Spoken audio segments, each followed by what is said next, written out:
Danny, how are you? Yeah, the weather is nice here. I haven't been outside of the hotel room yet today, unfortunately. Hey, Kristen, how are you? But I hope to get out. Buddy's out wandering around the city. I it's hard when I hit the road because the letters really are more than a full-time job, and then when you add on it travel and events and all that, last night was pretty rough. So I decided to come in here and just sit for the day and get some work done. Lots of people coming in Missouri, great state. I say that. I should just start doing these state things. South Freeport. My brother used to teach in South Freeport. I mean, if that's South Freeport, Maine, which I have to guess it is. And Fairbanks, Alaska, man, I'm going to stop complaining about the ice in Maine. Portland, Oregon. Olympia, Washington. I think we're on our way to Washington sometime soon. I can't actually remember. Fort Collins, that's a nice town. Anyway, I hope that I'm coming through okay. If I turn out not to, I'm happy to switch to my phone. My computer is overstressed right now because I've got 10 million things open and I'm doing a lot of other stuff on it. All right, let me get right into things here because I know everybody's really uncomfortable. And I've actually been writing all day about the budget. And one of the reasons that I'm writing about the budget, and we'll write about it tonight, is because it's really confusing what's going on, isn't it? And that's saying something coming from me because this is, as you know, my happy place, understanding how the government handles finances. And if I'm having a hard time understanding it, everybody else must be too, because like I say, there's so many moving pieces all at once. So a lot of you asked me about the budget vote today, and let me just clarify what's happening today because it's not what it sounds like. That is, there's a whole bunch of moving pieces, like I said, and I will explain them to you. But what they are doing today is simply that the House of Representatives is trying to vote on what's called a budget resolution. All right, let me explain what a budget resolution is. There's the budget, right? That's where the government decides how it's going to spend money, and that's usually let's say an 8 month process, and normally it's done by like October, but for the upcoming year, because the end of the year, the beginning of the fiscal year is in October. So normally it's done by then and everything's in place, but normally has a lot of wiggle room in today's US government. So the Republicans in control of the House of Representatives could not get their acts together last year to agree on the 12 appropriations bills that they needed to pass in order to fund a budget. So they have funded the budget on what's called a continuing resolution. And all that means is this. It means Congress says, yeah, we need more time to work on this. So we're going to pass a measure that says that we're going to continue to fund the government at the levels that it's at now, and that'll buy us some time. And that's not really generally a popular thing to do because lots of people have pretty strong ideas about what should happen to the budget. But in this case, they have needed to do it. So the government is currently operating on what's called a continuing resolution. That continuing resolution ends on March 14th because they have a time limit on it. So it ends on March 14th. And they could just say, oh, we're going to have another continuing resolution. But there's a problem with that I may or may not bother to explain to you. Anyway, now that Trump has been elected and the Republicans have control of the House and the Senate, they want to change the budget priorities that the Biden administration had, which makes sense, right? The different group of people is in power. They want to change those priorities. So what they need to do is they need to create a new budget for the government. And they want to be clear about what they want to have in the budget. They kind of want to have a blueprint about what they're going to focus on. And that's the budget resolution. It's not a law. It never gets signed by the president. It simply says, here's what we care about, and here's how we're going to implement that going forward through the budget. So the Senate passed a a budget resolution on Friday, I think it was, and that budget resolution said we want to throw a lot more money into the border, and we want to immigration enforcement, and we want to throw a lot more money into, I'm afraid I can't remember what the other thing was, and I should have it. I could check if you care. Basically, they want to throw money into two important places, but they didn't say anything in that about tax cuts, which is going to be really important. They care deeply about tax cuts. They have already written a letter to the president saying, we want these big tax cuts and all that, but they didn't put it in the budget resolution. And they didn't do it because they recognize that there is a really big problem right now for the Republican Party. So hold that thought in your mind, because no one's really paying attention to the Senate right now. Have I lost you? I know it's really deep in the weeds here, but I promise I'll come back out of the weeds and tell you why all this matters. So what the House is doing today is it's trying to pass a budget resolution. But the problem for the House is twofold. First of all, Trump wants to put all of his priorities into one budget, into one measure. And the reason for that is because, and this really is in the weeds, but there is a way in which there are certain kinds of laws, and the budget is one of them, that can be passed in such a way that they need a simple majority and they can't be filibustered in the Senate. So he wants everything in that bill. He wants the whole kitchen sink and everything in that bill, because then it doesn't matter if the Democrats don't like it in the Senate, because he doesn't need to overcome a filibuster. So they're trying to throw everything into one big bill. If you hear him talking about the one big beautiful bill, that's what he's talking about. But here's the problem. So the House is under pressure, because the House is really much more MAGA than the Senate is. They're under real pressure from Trump to put everything into this bill. But here's the problem, and it's a big problem, and there's a lot of pieces to it. The problem is that what Trump wants, what all of the Republicans want, is to extend the 2017 tax cuts for at least 10 years. But the problem is, every estimate says that's going to increase the deficit. That is, we can't pay for that, by about $4.6 trillion over 10 years. And that's if it doesn't include the other tax cuts he talked about, the no taxes on tips and no taxes on Social Security, things like that. That gets the number up to $11 trillion. And every time I use these numbers, I always think of that old joke about here, a billion here and a billion there, and pretty soon you're talking about big numbers. I mean, these are numbers, right? So there's this, they want this really badly. And what they keep arguing is tax cuts are going to put more money in the hands of individuals who will invest that money wisely. The economy will grow. There'll be more taxes coming in from this booming economy, and then we'll be able to pay for everything, and it'll get rid of deficits and so on. And everybody will do really well. But that doesn't happen. That's never happened. That's a myth. It's a myth. So what we got when we started this in 1981 through 2021, when Joe Biden took office, is we got $50 trillion moving from the bottom 90% of Americans to the top 1%. So what the tax cuts do is they basically say that what the government should do is it should prioritize the very wealthy. Should prioritize the 1%. That's what the U.S. government is supposed to do. So that's what those tax cuts do. But now here's the problem, in addition to all the other problems that you're probably thinking about right now.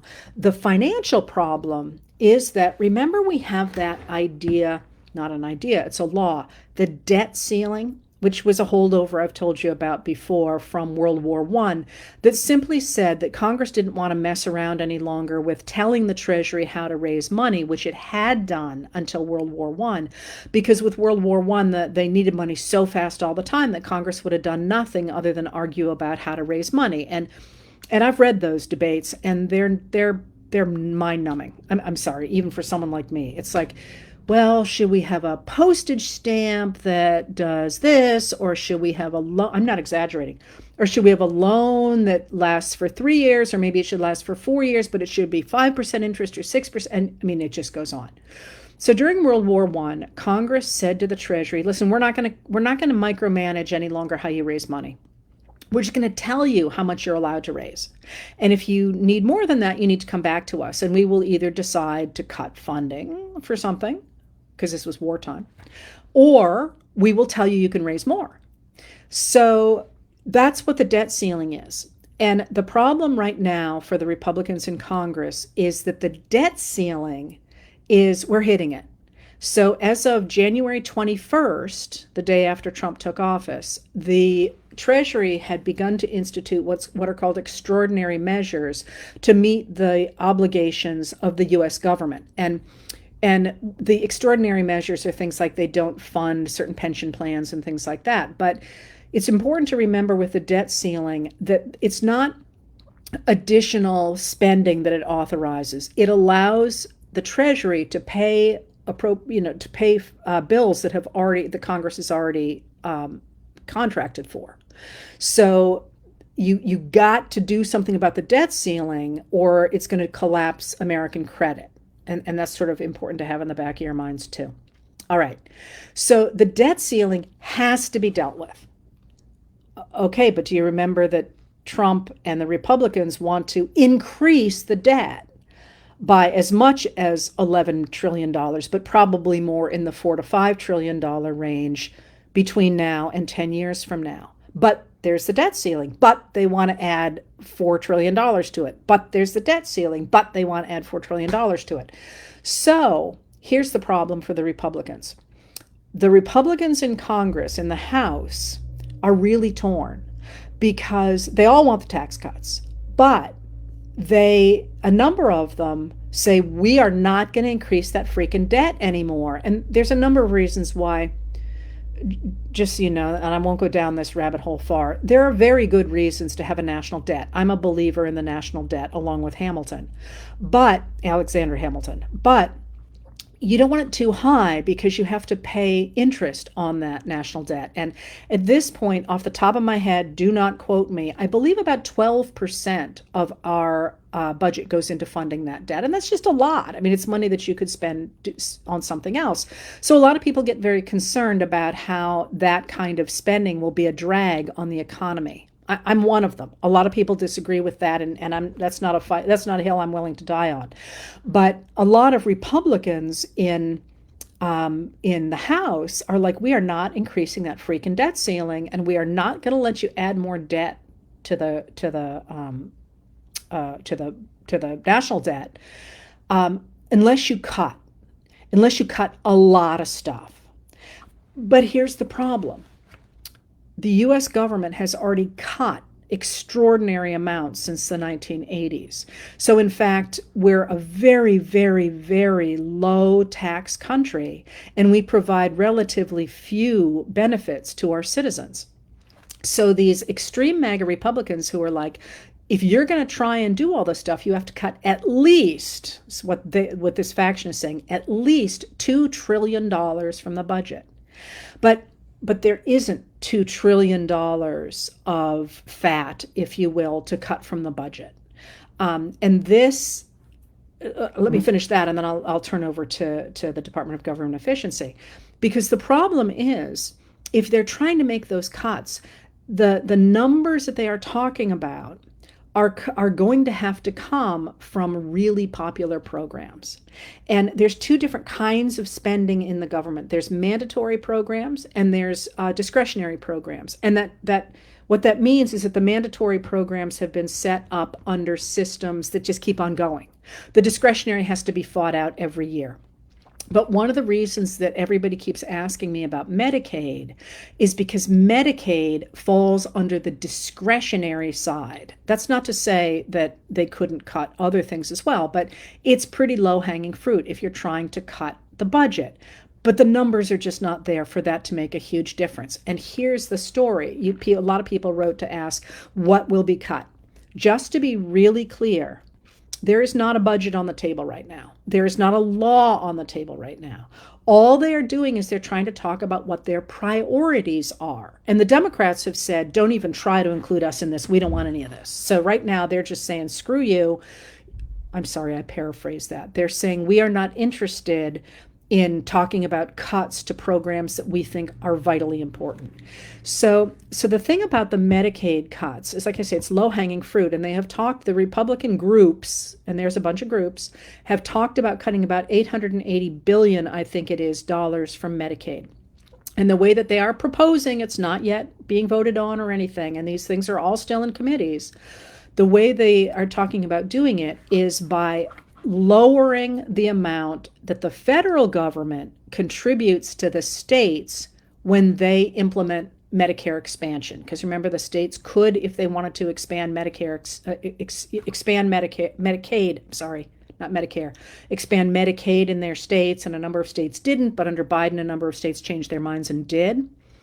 So what they're saying is we're going to cut that amount, but the trick to that, I mean, there's many tricks to that, but one of them is that a number of the states that expanded Medicaid under that system have trigger laws that say if the federal government's investment in the expansion of Medicaid goes away, so does ours. So we'll get rid of Medicaid. All right. So now again, I keep saying here's the problem, and there's a lot of problems with this. But the problem for the Republicans, for their economic plan, which is sort of where I started all this, the problem for that is that, first of all, when people write about Medicaid, they always talk about it as being a program for medical care for poor people, which is, of course, the way it was originally construed. But I believe it is, I wrote this down, I believe it is 2/3 of people in nursing homes are on Medicaid. All right, so now think about that. I know a lot of people on Medicaid who are, from not the people that you see talked about, and this is, I'm just saying this for a reason, in the things that say, oh, poor people won't have Medicaid. Well, that's the way the Republicans are talking about it. But I bet everybody who is listening to me knows a number of people, elderly people, that's key, who are on Medicaid for their later in life care. So 2/3 of the nursing homes depend on Medicaid.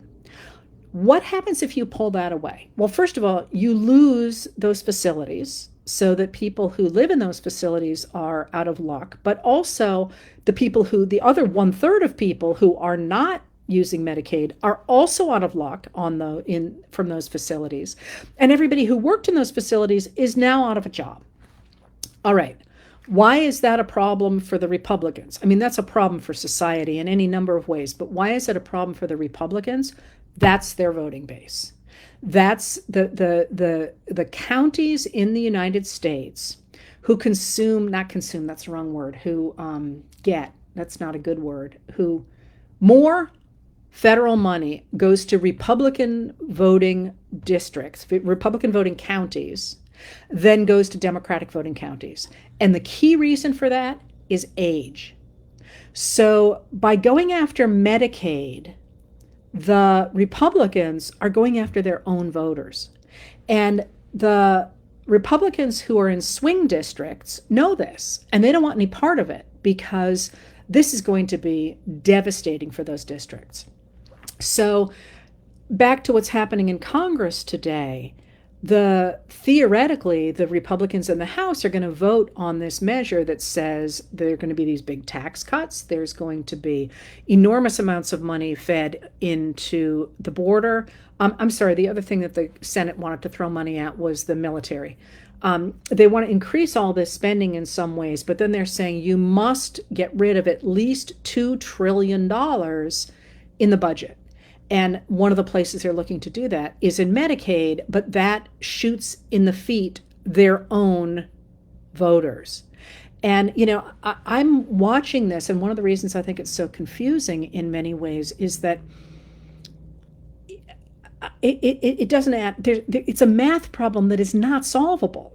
It is not possible to add $4.5 trillion to the federal debt and to increase all this spending and to try and cut everything. Even if you cut everything, you wouldn't make up that difference if you kept the military, and then end up back at, at a place where you felt like you had created, where you'd created a balanced budget. The math does not work. I mean, it just doesn't. So I'm watching this, and it's really interesting to see the ways that people are trying to manage it.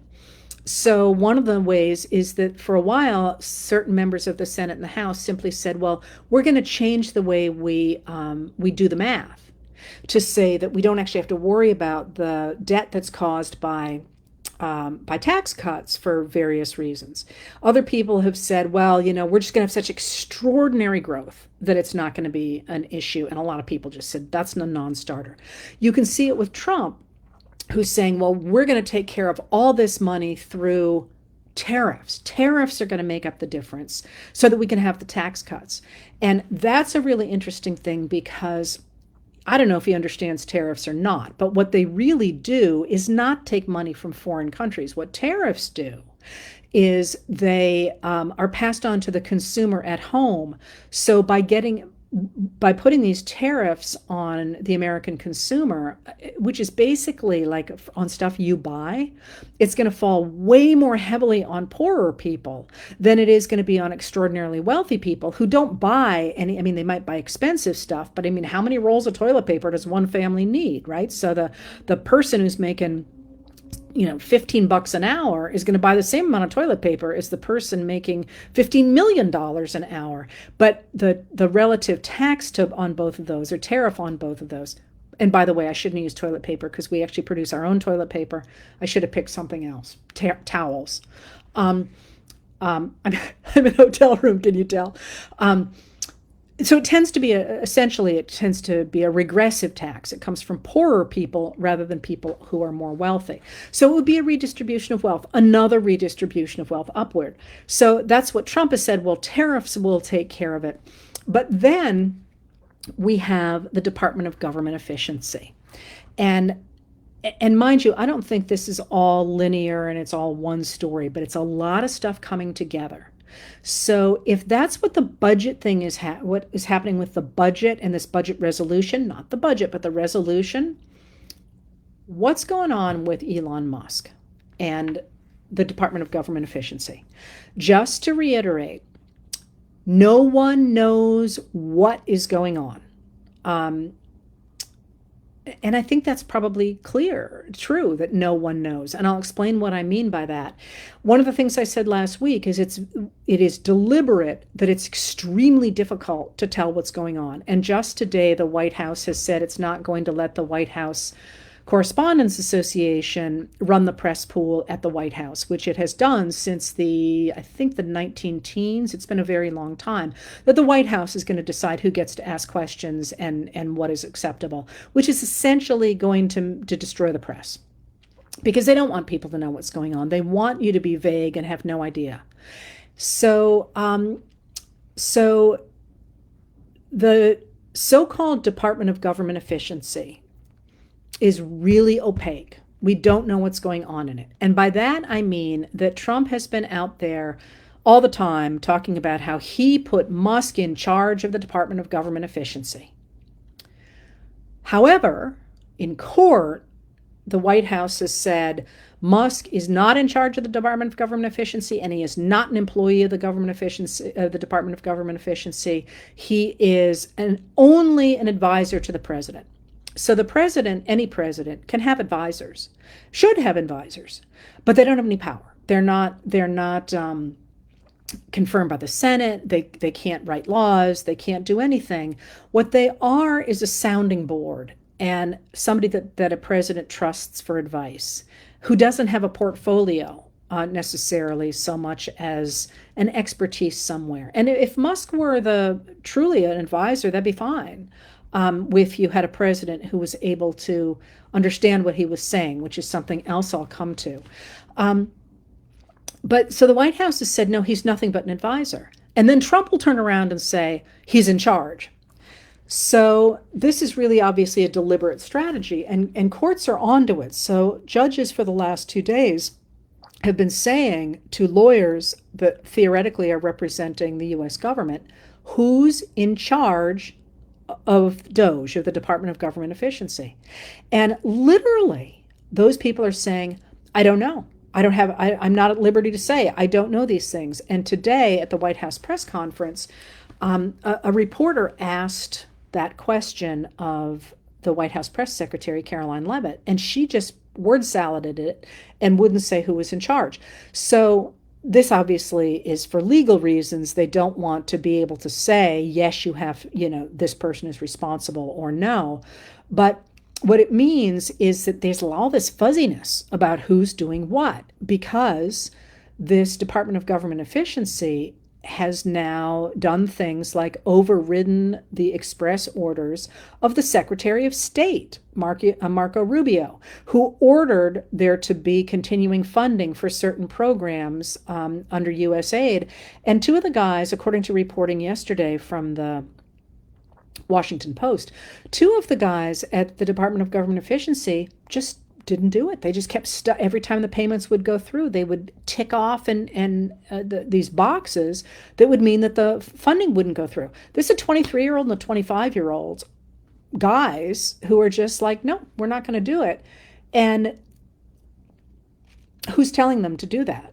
I mean, I think we can all make guesses about that, but Josh Marshall of Talking Points Memo pointed out something I think is very important, and that's that the people who are making these extraordinary decisions are very young, and they are tech guys, and it certainly seems as if Musk is relying on them, because people who are more experienced and have a better idea of what they're getting into wouldn't touch this stuff with a 10-foot pole. So, for example, they broke into the USAID computers that had classified information on them. That's really problematic in terms of access and potential breaches of the Espionage Act. So that's something that, after that happened, actually, there was a guy who went on to social media who is a lawyer for people who do classified information, and he just said, public service announcement here, don't go anywhere near that website, anyone who's got a security clearance, because this is a violation of the Espionage Act waiting to happen. So you've got this Department of Government Efficiency that has no apparent head, got these kids working for them. And at the same time, the Department of Government Efficiency itself is opaque. That is, Trump claims to have created it by hollowing out a different congressionally established agency and shoving it in there, kind of like a cicada. But it's not at all clear you can do that. And Congress is the only one who can create agencies. At the same time, it denies that it's an agency, because agencies have to do certain things, like be liable for the Freedom of Information Act and to operate with transparency and so on. So you've got this really fuzzy thing happening. Why aren't the Republicans standing against it? Because, a number of reasons, I think, but in terms of the budget that I was talking about, because they are going through the motions of saving, and it is now a buzzword like the big lie, waste, fraud, and abuse. They're claiming that they are attacking those things, even though they have actually produced no savings. That's now been thoroughly debunked. So they're making it look as if the Republicans are making these giant cuts, and they're really not. What they're cutting is, or making giant cuts to waste, fraud, and abuse. What they're actually cutting, though, are things Americans care deeply about: the national parks, the National Institutes of Health, the Department of Education, our federal workers, a third of whom are veterans. If I hear one more time a MAGA person saying, instead of giving money to other things, we should take care of our homeless veterans, at the same time they're throwing, a third of the federal workforce, a third of them are veterans. About 25% of the new hires in the last 2 years have been veterans, and they've all just been wiped out. They've just all been fired. So you have here, I think, the construction of the Department of Government Efficiency in such a way that it permits the Republicans to say, see, we're taking care of the issues that our voters care about. And then also being able to say, oh, but we had nothing to do with those cuts, because those cuts are so profoundly unpopular. And that mix here is all about something really important and really central, now that everybody is probably sound asleep. Um, how should the government spend money? And what should the government do? This is why I care about the money. I'm virtually innumerate, just so you know. I have a very, I transpose numbers all the time. I mean, just don't even try me on sixes and nines, the whole things. But this is not about numbers. This is about America. And it's about what the government should do for its citizens and what the government is.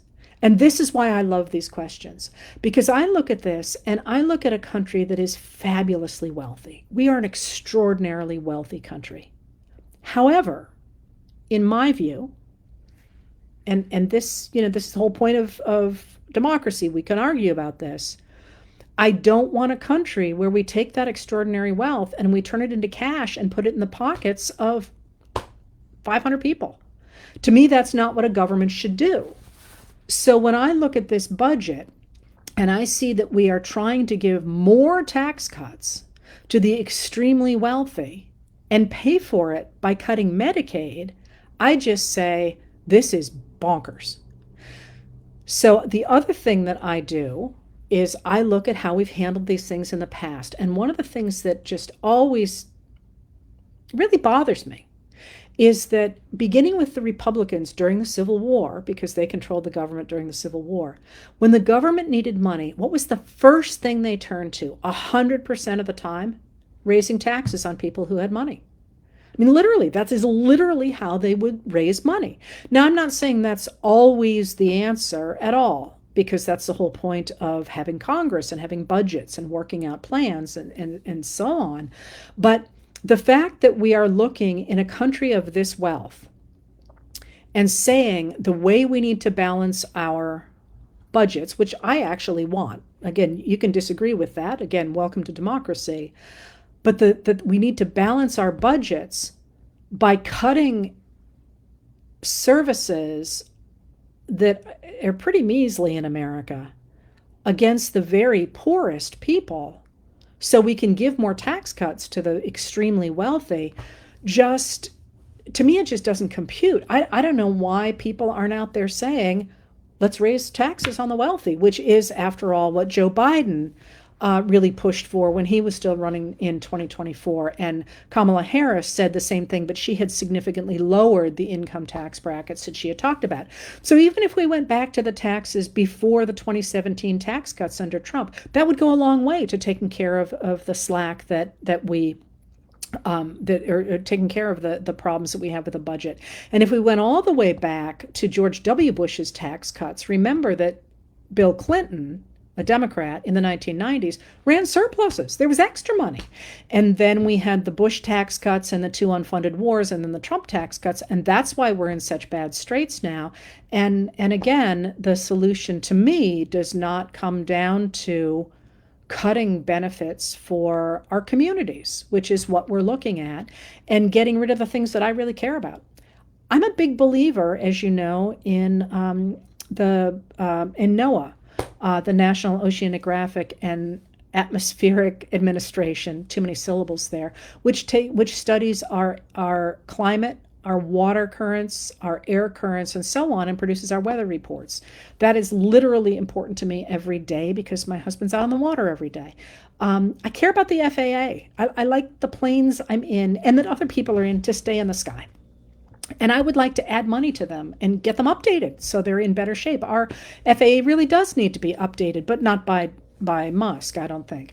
I care about the national parks a lot, and so on. And the idea of getting rid of our government so we can put more money in the hands of rich people seems to me to be problematic. And that's why I care about these budget issues.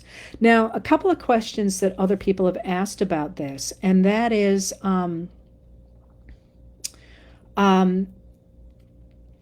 is it a conspiracy theory that the idea is to get rid of the national parks and sell off the land of them? No. and there's a wonderful man who covers this for Outside Magazine. I'm afraid his name is escaping me right now, but I did write a piece within the last 2 months about the attempts in a number of states in the West not to go after the national parks so much as to go after the national forests and the National Bureau of Lands, the Bureau of Land Management. And to privatize those. And that's a much longer story in American history. The reason we have so much land in the West owned by the federal government is because in the time when it was being parceled out, nobody wanted it. So that basically and I'm paraphrasing a little bit, but basically the US government ended up with a lot of land to manage, and it does. And the argument against having it continue to be public land is that those public lands, because they're owned by the federal government, can't be taxed by the states. In fact, the government pays a significant, they cover that tax money by paying fees instead, and they manage the land. And the other thing about those lands is that, and this I think is actually quite important, they produce a lot of money, but they produce the money in what I would consider mom and pop organizations. These are people who are rafters and sort of hikers and backwoods youths and so on, and they are. It's a much smaller. It's an economy it's better for the smaller entrepreneurs. Versus if you privatize those lands and you sell them, they're going to go to big corporations, to developers, oil developers, cattle developers, real estate developers, and so on. And you saw this, I think, quite clearly in Montana in the last election when Senator John Tester of Montana, a Democrat who was trying to protect those lands, lost to a guy from, I think he was from California, who really was working simply to privatize those lands. So you asked if that was a conspiracy theory. No, this has had, as I say, the reason that those lands are federal lands is because first nobody wanted them first in the 1970s with the Sagebrush Rebellion, and then into the 1980s there was a real push to privatize those lands on the grounds that I talked about. And if you look in Project 2025, they too call for privatizing those lands, which again are lands that you and I own right now. And I love the idea. I mean, this isn't something I plan to talk about, but I think it's really interesting. If you, and this sounds like a leap and it's really not. If you looked at the German vote yesterday, you will note that the votes for the far-right, virtually neo-Nazi party were centered almost entirely in what was once East Germany. And the reason I'm making that point is because my theory is that once you have established a social/economic system in a region, it's very, very hard to change that, even if you change leaders. Because unless you really work at it, the schooling, the religion, the novels, the television, everything has developed what I always think of as a tornado, like little pathways that reinforce that initial economic system. And one of the things in the United States that has been a problem since the settlement of the American West, first by the Spanish, and then really more by the Spanish and then the Americans who came in, is the American West has always been dominated by highly capitalized industries. And that's not the myth of it, but it's the reality. I mean, we never really had family farms in the West. We had agribusiness from the very beginning because of the lack of water. So the sugar beet industry, for example, is up and running by the 1880s, and it's always been run with the idea of cheap migrant labor. Not exclusively immigrant labor. That's also where we had the concept of hobos, the white men who went farm to farm. But the idea of an extractive economy really has dominated the American West since the Americans took it or got it from largely from the Spanish and the Treaty of Guadalupe Hidalgo, and then in the Louisiana Purchase and so on, and the settlement in 1854. I'm sorry, earlier than that. I'm drawing a blank on when that was. It's under the Polk administration, 1844, not 54. There you go. Um, and if you took those lands and they became economically viable for small entrepreneurs, instead of simply for the largely capitalized industries, it would seem to me that that would go a long way to really reinforcing concepts of democracy there. So when I look at the idea of privatizing that land and the idea that you're going to have really rich people come in and get it all and take it away from the entrepreneurs who have the rafting companies and the backpacking companies and the small bakeries and all that, I just think it's not a good thing for democracy. All right, that was a bit of a rabbit hole, but I thought it was interesting. All right, so a couple of things here you have asked about. What about the firing of the JAGs and the attempt to bring the military under Trump's control? Listen, there is absolutely no doubt that Trump is doing what he said he was going to do and what Project 2025 set out to do, which is to decimate our government, to get rid of our nonpartisan civil service, and to bring the Department of Justice and the military under his control. And he's on track to do that. The Department of Justice is now under Attorney General Pam Bondi, and the Senate confirmed Kash Patel as the head of the FBI. And it's become really subservient, not just loyal, but subservient to Trump. And over the weekend, there was an attempt to do the same thing with the military. Now, I am not a member of the military, and I absolutely cannot speak for members of the military. That being said, the U.S. military has a long and illustrious history of, yes, and I'm sure people are going to say, wait a minute, what about My Lai? What about this? And all those things are true. I mean, I wrote just the other night about waterboarding during the Philippine-American War. But the military has a code of honor and has a code of law. And I think it is a mistake, and I believe it's about a quarter of the people in the military are women or people of color. I think it's a real mistake to assume that Trump is going to take over the military successfully. I'm not saying he's not, but they take an oath and they are proud of that oath. I mean, the people I know in the military, and again, it's just a handful, but these are profoundly moral people. Again, not everybody and all that, but the reason I say that is because Trump is trying to get rid of that, and he may succeed. But if he does succeed, he's got a bigger problem. And that's that if you get rid of the people who are loyal in the military to the concept of the United States and to their role in the United States, and they're only loyal to one man, why would there be any reason for them to continue to be loyal to Trump? And if he's not thinking that way, he ought to be, because anybody who has a government that depends on a military to support it always has to wonder who they're going to turn to next. And that's an especially reasonable thing now when you watch Trump, and if you have not, I urge you to do so. He's not okay. He is absolutely not okay. If you watched any of that exchange between him and the French leader Emmanuel Macron yesterday, he looks like Grandpa who everyone's humoring and working around because he couldn't put together any. I mean, he lives in a fantasy world, and people are calling that out. I think Janet Mills of Maine, the governor of Maine, when she basically said, "Yeah, we'll see you in court," it wasn't just that she is probably right in terms of the law. She was a prosecutor and she was an attorney general and a very, very good one, but just sort of her dismissal, like, "Yeah, we'll see you in court,"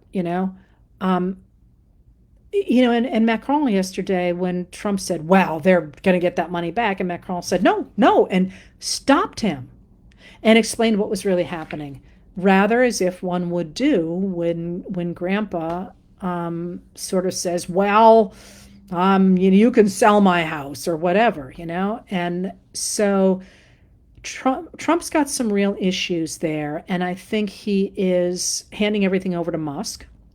That seems pretty clear. But Musk is unelected, and Musk is wildly unpopular. So there's a real tension as to what's happening there as well.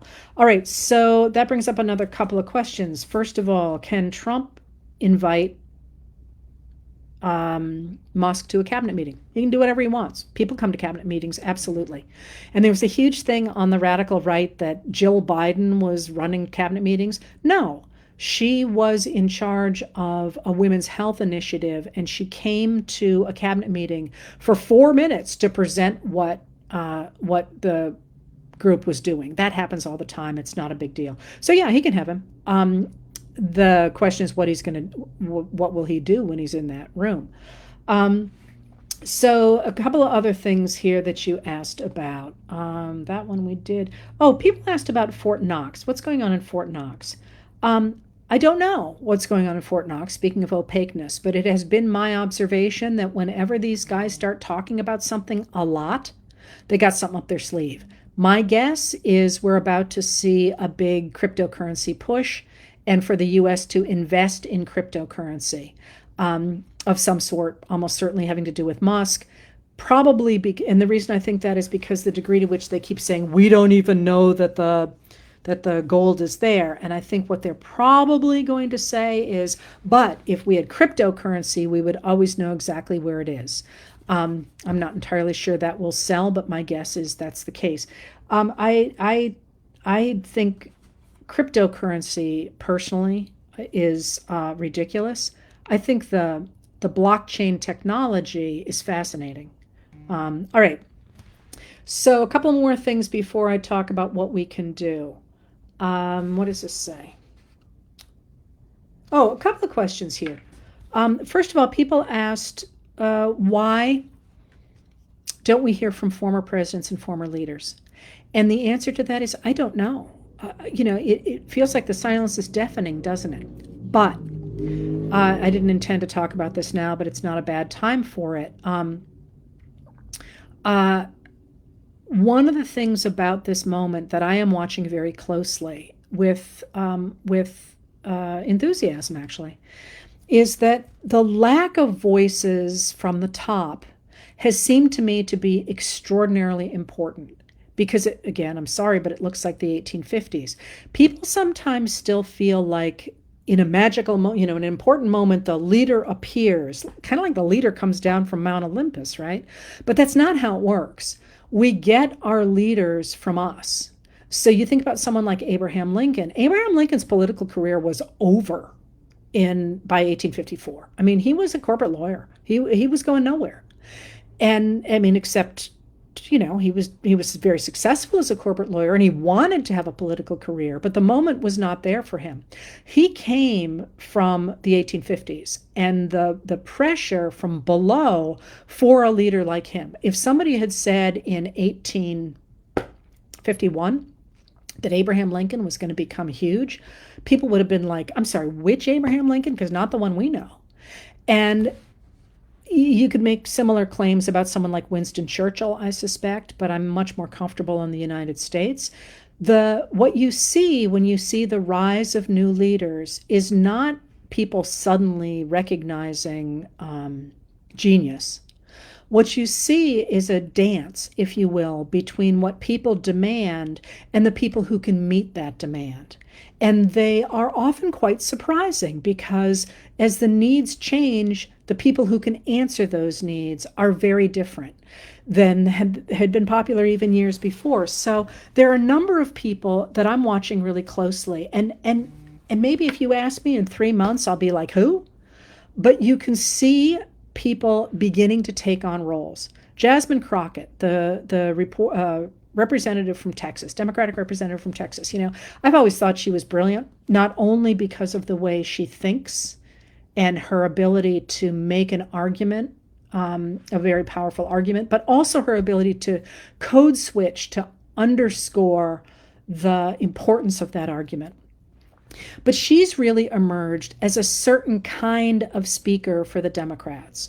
Alexandria Ocasio-Cortez also had emerged as a certain kind of speaker, but she's starting to change. She's starting to become a much more authoritative voice in the party.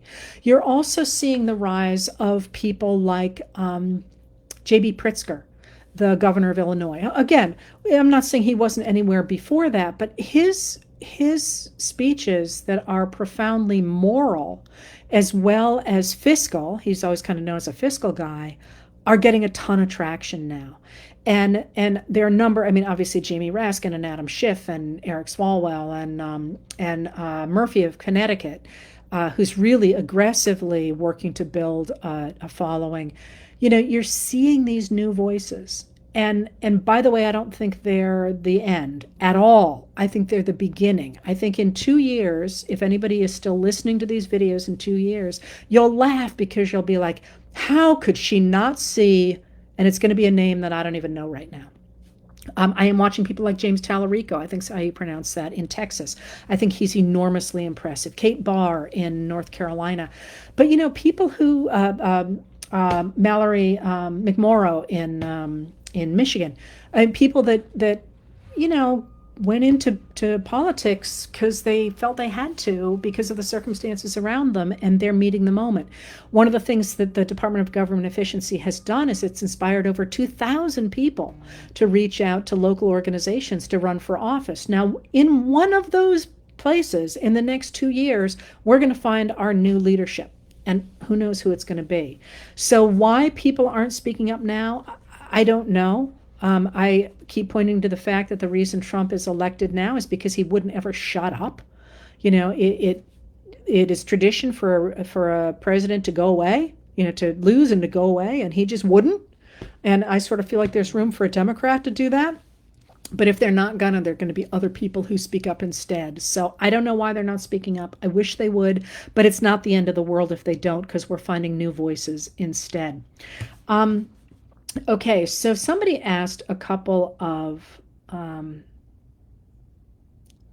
why? Oh, another point here that somebody asked that I think is associated with this. Why, when they dragged that woman out of the meeting in Coeur d'Alene, did no one speak up for her? And this is something worth, I think, grappling with yourselves, because it's hard to stand up for people in a crowd. And yet it is possible to stand up for people in a crowd. And what I mean by that is I've done it. I actually stepped into an unarmed, I think that's really important, altercation once. And my heart was going like a million miles a minute, but I knew somebody had to do it. And I think for me, the trick was to do it. I'm a teacher, and I would do it for a student. But in that moment, it was more, I thought of the person I was defending as a child, not my child, because, you know, you see red if somebody attacks your child. But instead of thinking, oh, that's an adult who can take care of their, you know, themselves, to think, if that were my child, would I want someone to step in?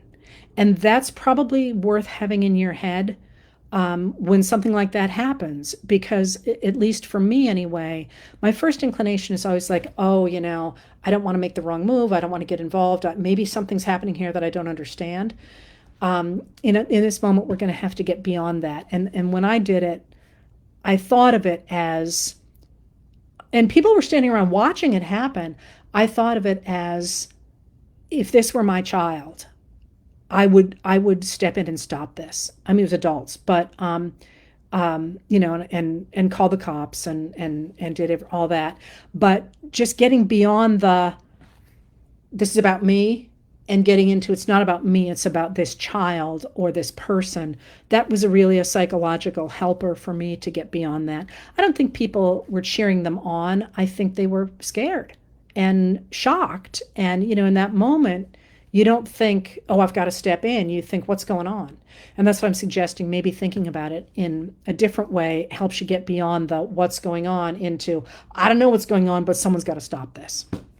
All right. So people have asked, and this is where I wanted to leave today, what do we do? And what are we even trying to do here? And how do we do that? And I would like to start by suggesting that the first thing that we do is stop letting Trump and Musk define the way, and their supporters define the way we think about the United States of America, because they are turning everything into a transaction. and they are destroying our country. And they are not popular. I just have to remind you, Trump had more people vote for somebody other than him than voted for him. And there certainly have been enough whisperings, both from the Russians and from Musk, about shenanigans in the vote, that it's not unreasonable to wonder just how popular he really was in the vote. So he didn't, they keep talking about a mandate. He does not have a mandate. And then on top of that, the cuts that they have made to the federal government are crazy unpopular. They are enormously unpopular. And the reason that you're seeing, it's really interesting, the reason you're seeing so many attacks on far right legislators at their town halls is because the Republican legislators in swing districts didn't dare to have town halls because they knew they'd be in trouble. But the far right people thought that they'd get away with it fine because nobody, their people always love them. And they're getting roasted alive about Musk and the cuts and the Department of Government Efficiency and, this, we did not sign up for a king and so on. These are not popular. And instead of just thinking about cuts to Medicaid and cuts to Social Security in their individual capacity, what do we want? Like this goes back to the budget. What do we want our government to do? That's a real question. And the government, under our Constitution, is an organization of we the people in order to create a more perfect union that takes care of us. And I don't mean takes care of us as in paternalism and all that somebody's going to scream about. But, I want clean water. I want clean air. I want roads. I want bridges. I want our elderly and our differently abled and our children and the people in our communities who contribute in ways that are not financial, because they do contribute as much as anybody else. I want them to have the same benefits that able-bodied people like me do. And at least for now, we're all not going to stay that way. And we need to think about what we want and how we want that to happen. And we need to be a reality-based community. So how do we make that happen? And what are we even trying to make happen?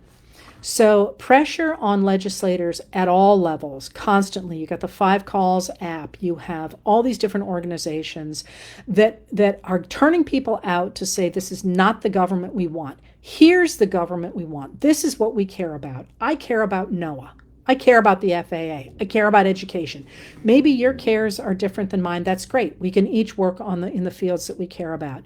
You keep that pressure on constantly because it is working.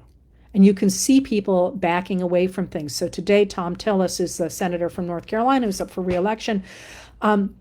He started distancing himself from Musk. Now, he's going to need to go further than that, but that's a big deal for him to make the calculation that it's better for him in North Carolina to back away from Musk. He wasn't willing to do that even a few days ago. Now he is willing to do that. So you keep that pressure going. But I think there's more that needs to be done. And that is the constant flooding of the media zone. And by that, I mean social media, podcasts, make your voices heard about things you care about. And that's not simply to say, I hate, fill in the blank. What do you like? Like, what is important to you? One of the things that I feel really badly about is that I don't get to write a lot about art. I'm not an artist, but I appreciate art. And those things matter. That's the world we're building. That's the culture we're building. You have more time than I do, at least in terms of writing letters every night. Talk about art. Talk about literature. Talk about the things that make a country really great. And start to shape the idea that this country is not just transactional. It's not just about whether we can demand that Ukraine give us its medals. It's about whether we care about the principles of freedom. Those are the concepts that used to turn Americans out, and I think will do so again. So somebody asked, what even are our specific aims? And I thought that was a great question, because people have asked, what about impeachment?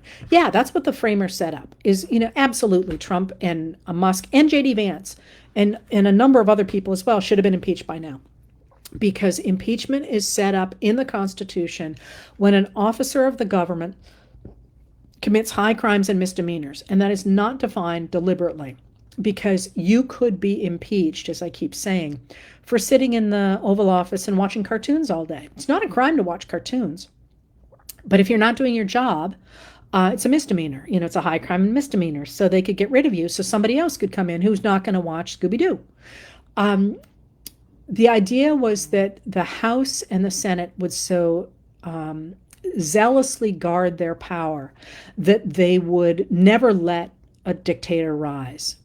And if you've been listening to Angus King, an independent of Maine in the Senate, or Lisa Murkowski today, a Republican from Alaska, they're starting to say, listen, we really need to protect the prerogatives of the Senate. And therefore of Congress, because otherwise we're going to lose them all. And right now the Republicans are like, oh, the courts will settle it out, because in fact the courts have decided against Musk and Trump every single time.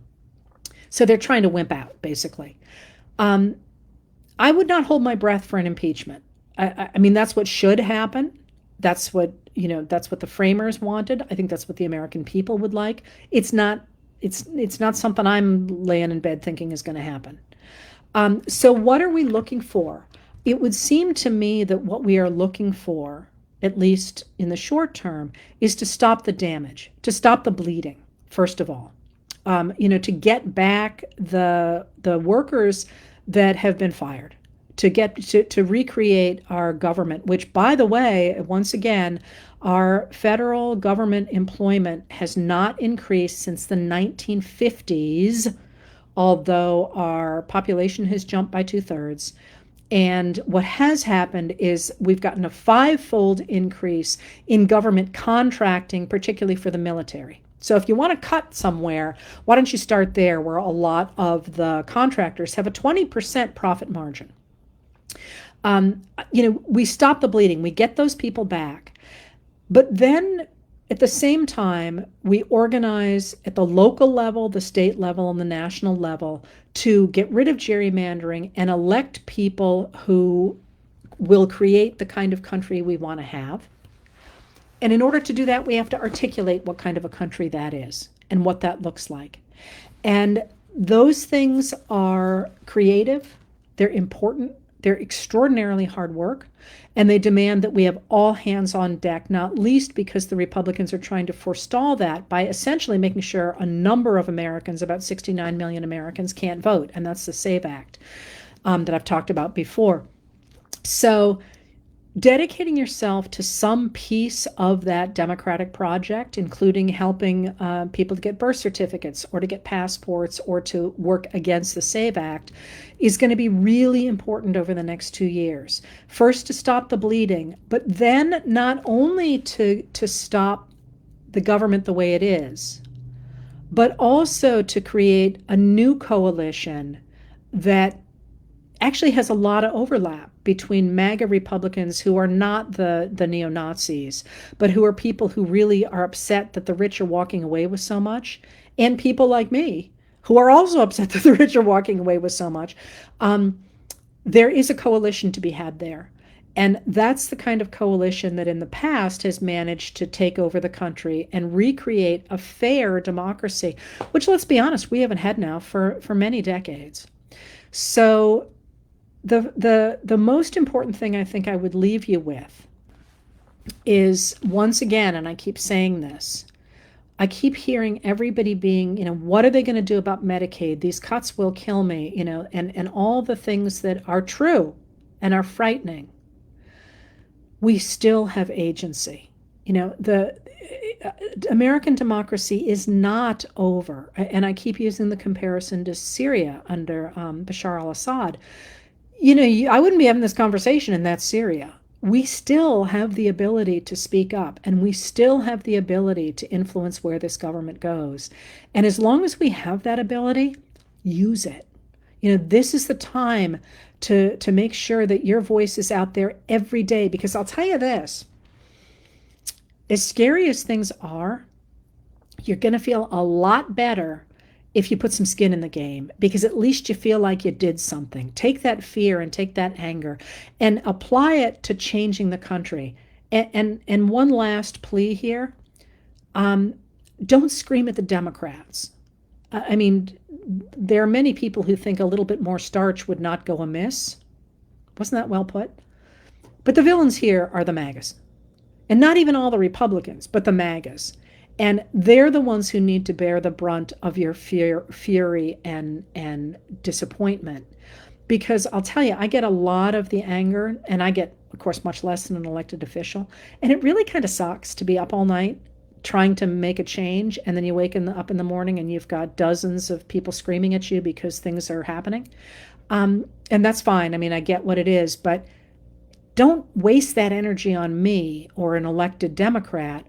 Put it on to the Republicans who are pulling this, and the local people who can change things, and so on. Because the more of us who get involved in the democratic project, the better chance we have of recreating America. And I did point out to somebody this morning that we are about a year and a half away from the 250th anniversary of the Declaration of Independence. And a lot of people are like, oh my God, we didn't even make it 250 years. I would like to take the other side and say, this is the time to recreate the concept of an America that truly lives up to the promise of the Declaration of Independence in a way that it never has before.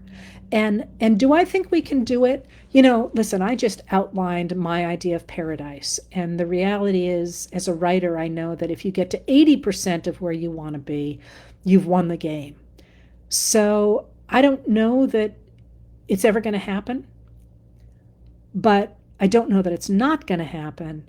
And as long as recreating a wonderful version of America remains possible, I'm going to believe it can happen, and I'm going to work for it. So don't forget your agency. Get out there, do what you can, and I will see you probably next week. I've been trying to do more of these earlier, shorter ones, and I will do more. I'm also moving to YouTube, but we've had terrible, this is horrible to say, we've had terrible ice storms in Maine. I haven't been able to leave the house, and I don't have cell cover. I don't have internet at the house that will enable me to do videos. So I was not able to make it across the harbor last week. Today I'm in San Francisco, so I can do it. And with any luck, the ice will have melted by the time we get home, and I'll be able to do these on different days other than Tuesdays. All right, thank you for being here, and I'm actually going to post something special in a few minutes, a video I did a month ago, it's kind of a surprise, and then you'll hear from me tonight.